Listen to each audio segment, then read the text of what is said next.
यानी एक ईमानदार इस कौम का लीडर जिसके साथ तकरीबन 90% लोग जिसके साथ खड़े हैं, उसको पिछले 2 साल से जेल में डाला हुआ है। बाकी जो कहने के लीडरशिप है उनको जेलों में डाला हुआ है, और जो मैनेज किस्म की लीडरशिप है वो जनाब दनदनाती हुई फिर रही है। अली अमीन गंडापुर जैसे, अगर अली अमीन गंडापुर में थोड़ी सी गैरत होती तो एक सूबे का वजीर आला अगर चाहे तो बहुत ज्यादा फर्क डाल सकता है। लेकिन ये ड्रामे करना कि जनाब मैं बिल्कुल इमरान खान के नजरिया के साथ हूँ, ऐसा मुमकिन नहीं है। हाँ, ये जरूर होता कि ये जो दगड़दली आर्मी है या जिनके जो लोग हैं ये आपको जेल में डाल देते, लेकिन फिर लोगों को ये भी नजर आना चाहिए था ना जनाब, आप इनके साथ इनके बयानिए का साथ दे रहे हैं। तो इसलिए अब आगे क्या हो रहा है, एक नया ड्रामा यानी शुरू हो गया है कि इनको जो है वो एक्सटेंशन किसने देनी है, शहबाज शरीफ ने, या हो सकता है शहबाज शरीफ साहब ना दें। इससे बहुत ज्यादा बयानिए चल रहे हैं, या नवाज शरीफ साहब नहीं मानेंगे। आप बहुत भोले हैं अगर आपके जेहन में ये है ना कि ऐसा, अगर ऐसा हो भी जाता है, वो सोच लेते हैं कि हमने इसको एक्सटेंशन नहीं देनी, तो क्या होगा जनाब, उनको हटा दिया जाएगा, किसी और को वजीर आजम बना दिया जाएगा। क्या आपके मुल्क में कोई इदारा, कोई शख्सियत ऐसी है जो इनको कानून के ऊपर अमल दरामद करा सके? क्या अब आपको ये भी नजर आ गया कि वो इदारा जिसको आप समझते थे कि ये मुल्क का मुहिब वतन है, ये नंबर 1 है, वो नंबर 1 जो है, तमाम के तमाम लोग, उनमें गैरत नाम की कोई चीज नहीं है। ना वो आइन के साथ कभी खड़े हुए और ना अब होंगे। यानी जो मर्जी किया जा रहा है, मुल्क में इलेक्शन लूटा गया, मुल्क में लोगों के घरों में घुसा गया, लोगों को अगवा किया गया, जजेस को नंगा किया गया, उनको करंट लगाया गया, जिनमें थोड़ी बहुत गैरत थी उनको पीछे रखा गया, और जो बेगैरत किस्म के लोग थे, जो इनके चमचे थे, उनको जनाब उठा के आगे ले आया गया, याहिया अफरीदी जैसे लोगों को। और कोई जज जो है वो सच के मुताबिक, हक के मुताबिक या एविडेंसेस की बुनियाद पर फैसला नहीं दे पा रहा।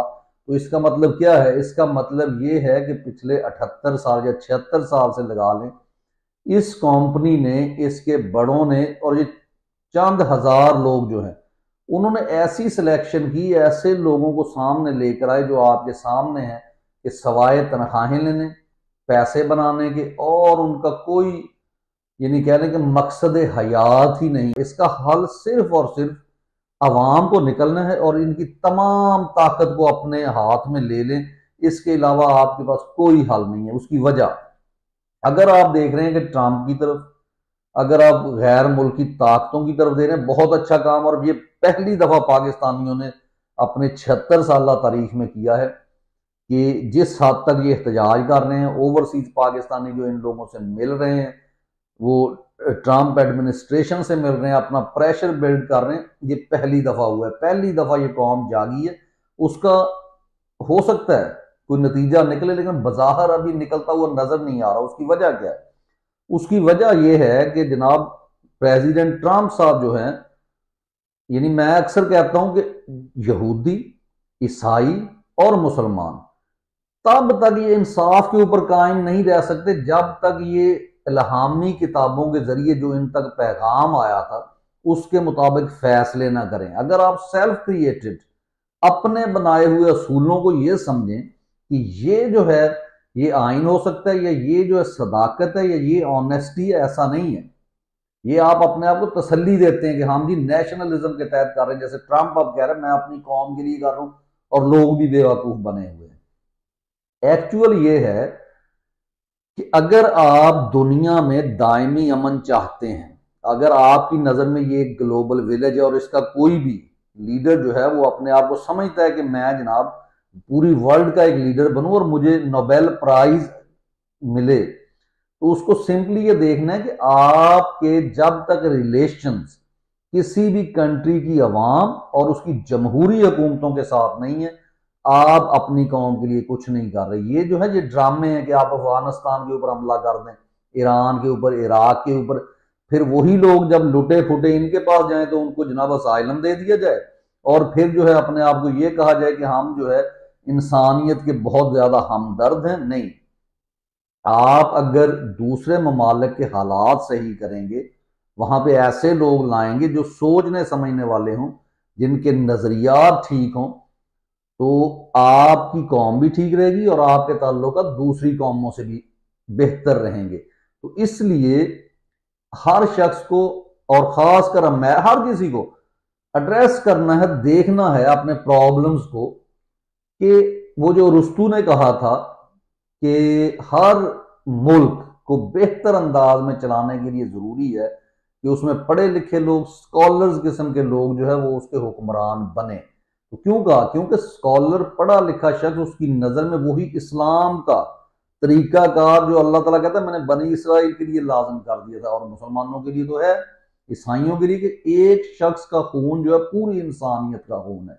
जब आप इसके ऊपर खड़े हो जाएंगे, वो कोई भी हो, यहूदी हो, नसरानी हो, वो मुसलमान हो, वो हिंदू हो, आप दुनिया के बेहतरीन लीडर बन सकते हैं, क्योंकि आप फिर फसाद से परे हो जाते हैं।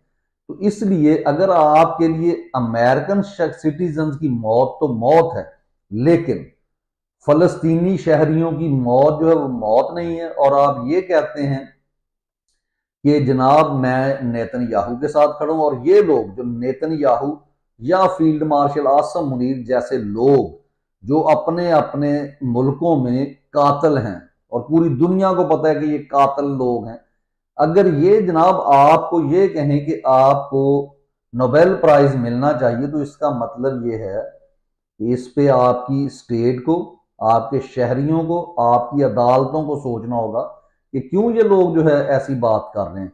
तो जब तक आप सच के साथ खड़े नहीं होंगे, तब तक जो है वो दुनिया में कोई भी बेहतरी नहीं आ सकती। और इंडिया में क्या है मकसद है, इंडियन लोगों को क्या करना होगा, आपके लिए भी पढ़े लिखे लोग और ऑनेस्ट लोग जब तक सियासत में नहीं आएंगे, यानी आप सच बोलें।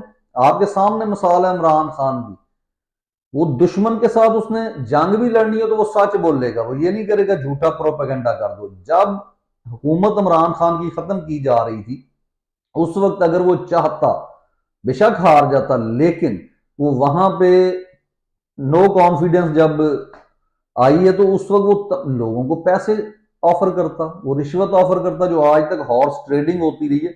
लेकिन क्या उस शख्स ने ऐसा किया? हालांकि उसको जितना पैसा चाहिए था पाकिस्तानी दे सकते थे, लेकिन वो शख्स ऑनेस्ट है।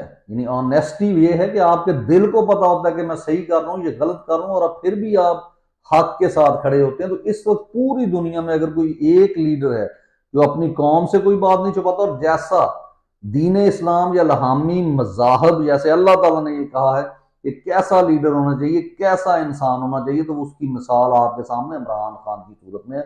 इमरान खान से बड़ा लीडर सिर्फ उम्मत मुस्लिमा नहीं, पूरी दुनिया में इस वक्त कोई नहीं है, क्योंकि आप क्रेडिबल हैं, आपकी क्रेडिबिलिटी। लेकिन यहां बदकिस्मती ये है कि ये जो बेगैरत लोग आपके ऊपर 7.5 लाख आपने के चौकीदार हैं, जिनको आज तक आपने जिन सांपों को दूध पिलाकर पाला है, ये आपको डसते हैं और हमेशा से डसते हैं और आज भी डसने के लिए तैयार हैं। तो अब आपको समझ आ रही होगी कि ये जो सीक्रेट एक्ट थे, जो कौम ने इनको सरों पे बिठाया, हुकूमतों ने जो है इनके ऊपर हाथ नहीं डाला, बल्कि इन्होंने डालने नहीं दिया, जब तक इनको सही नहीं किया जाएगा, वो मिसाल है ना कि कुएं में कुत्ता गिरा हुआ है, आप पानी निकालते जाएं, कुआं साफ नहीं होगा जब तक उसमें से कुत्ता नहीं निकालेंगे। और कुत्ता कौन है वो आप समझते हैं। जब तक कुत्ते को नहीं निकाला जाएगा, आपका मुल्क साफ नहीं हो सकता, आपके कहीं जो है वो इंसानियत, कोई तरक्की नहीं हो सकती। कम अज कम इनसे इतनी शदीद नफरत तो करें कि इनके साथ ताल्लुकात, वो आपके सगे भाई क्यों ना हो, वो बंद कर दें। क्योंकि इनके घरों के चूल्हे, इनकी बेगमों के अल्ले तलल्ले, इनके बच्चों की बैरून मुल्क पढ़ाई सिर्फ और सिर्फ आप लोगों के पैसों की बदौलत मुमकिन होती है। इनका बाइकआउट करें, ये इनको लग पता जाएगा। इजाजत दीजिए, अल्लाह हाफिज, पाकिस्तान जिंदाबाद।